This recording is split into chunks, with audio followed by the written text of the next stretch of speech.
Social మీడియాలో ప్రతి ఒక్కడు వాళ్ళ పర్సంటేజ్ రిటర్న్స్ చూపించడంలో బిజీ ఉన్నారు. ఎక్స్‌లో కానివ్వండి, ఇన్‌స్టాగ్రామ్ కానివ్వండి, లింక్డ్ఇన్‌లో కానివ్వండి, ప్రతి ఒక్కరు ఈ 500% రిటర్న్, 700% రిటర్న్ ఇన్వెస్టింగ్‌తో చేశామని వాళ్ళు పోస్ట్‌లు వేయడం, ఇంకా రీటైల్ ఇన్వెస్టర్స్ దానికి అట్రాక్ట్ అయిపోవడం, ఇది జరుగుతూ ఉంది. కాకపోతే మీరు స్టాక్ మార్కెట్‌కి వచ్చింది పర్సంటేజ్ రిటర్న్స్ చేస్ చేయడానికి అస్సలు కాదు. మీరు ఇక్కడ చేయాల్సింది డబ్బుని చేస్ చేయండి. పర్సంటేజ్ రిటర్న్స్ ఎవరైతే చేస్తారంటే ట్రేడర్స్. వాళ్ళకి పర్సంటేజ్ రిటర్న్స్ వాళ్ళకి కావాలి. సో మీరు ఇక్కడ ఫస్ట్ ఇది డిసైడ్ అవ్వండి. మీరు డబ్బులు సంపాదించడానికి ఇక్కడికి వచ్చారా, లేకపోతే పర్సంటేజ్ రిటర్న్స్ చేసేయడానికి ఇక్కడికి వచ్చారా? కొంచెం లాజికల్ సెన్సిబుల్గా ఆలోచించండి. ఫర్ ఎగ్జాంపుల్ ఎవరైనా చాలా మంచి రిటర్న్ చేశారనుకోండి, 500-700% రిటర్న్ చేశారనుకోండి. కానీ దాన్ని బట్టి మనకి బేసిక్ మ్యాథమెటిక్స్ తోటి ఏమర్థం అవుతుందంటే, వాళ్ళంతా రిటర్న్స్ చేసినా కూడా అమౌంట్ వైజ్ చాలా తక్కువ చేసి ఉంటారు. ఎందుకంటే మీరు అంత 700% రిటర్న్ చేసుకుంటూ అమౌంట్ కూడా అంత చేయడం చాలా కష్టం. అంటే ఎవరో ఒక ఇన్వెస్టర్ ఒక లో ప్రైస్లో స్టాక్ ఉన్నప్పుడు దాంట్లో ఎంట్రీ తీసుకున్నాడు, ఇంకా మళ్ళీ అక్కడ ఆపేశాడు.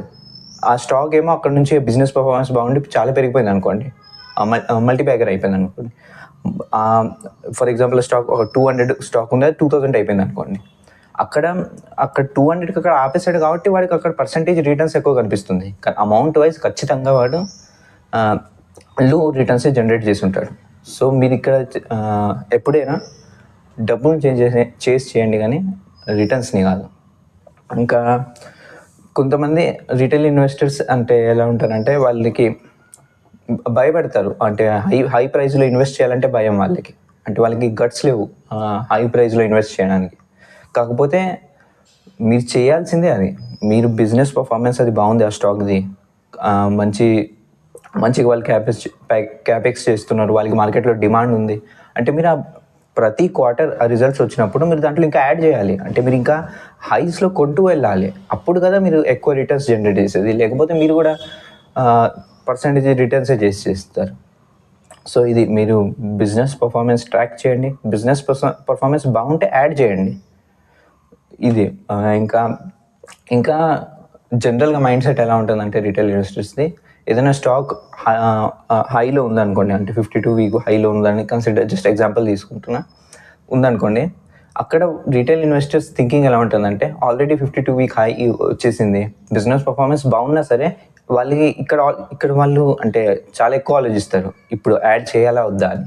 కాకపోతే వాళ్ళ థింకింగ్ ఎలా ఉంటుందంటే, ఈ హైయే ఒక మార్క్, ఈ హై దాటి ఇంకా స్టాక్ ప్రైస్ వెళ్ళదు అని ఫిక్స్ అయిపోతారు.